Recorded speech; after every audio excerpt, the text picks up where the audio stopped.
আমরা একটু যেতে চাই মোহাম্মদ মাজহারুল ইসলাম আপনার কাছে। সমন্বিত শিক্ষার্থী জোট প্যানেল থেকে তিনি লড়ছেন। আমরা যখন শুনি বলি ইয়েস টু পলিটিক্স, এবং একটা দীর্ঘ সময় শিক্ষার্থীরা আপনাদের মতো তরুণরা বলেছে আই হেট পলিটিক্স, সেখানে এখন আমরা বলতে চাই ইয়েস টু পলিটিক্স, এবং তরুণরা রাজনীতি সচেতন হবে সেটাই আমাদের প্রত্যাশা। আপনার কাছে এই ইয়েস টু পলিটিক্স বলতে কি বোঝায়, কি মনে হয় আপনার কাছে? প্রথমত ইয়েস টু পলিটিক্স টার্মটা আমার কাছে মনে হয় 24-এর গণঅভ্যুত্থানের পরে আসলে শিক্ষার্থীদের কাছে খুবই ইতিবাচক।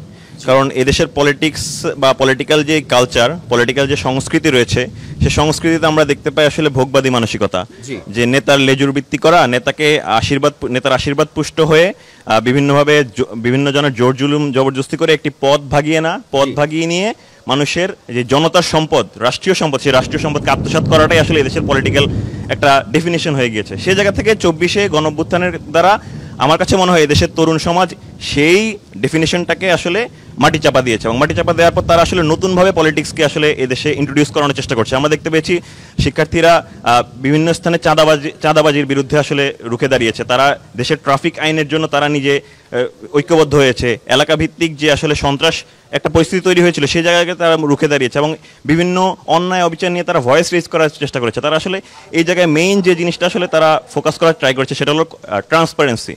এই জেনজি যারা, তারা আসলে ট্রান্সপারেন্সি চায় এবং একই সাথে কমিটমেন্টের আসলে কতটুকু বাস্তবায়ন সেটা আসলে দেখতে চায়। সেই জায়গা থেকে আমার কাছে মনে হয় পলিটিক্সের নতুন সংজ্ঞানটা আসলে ট্রান্সপারেন্সি এবং কমিটমেন্ট রক্ষার জায়গাটা আসলে নতুনভাবে হতে হবে। সেই জায়গা থেকে ইয়েস টু পলিটিক্স আসলে ইতিবাচক একটা টার্ম।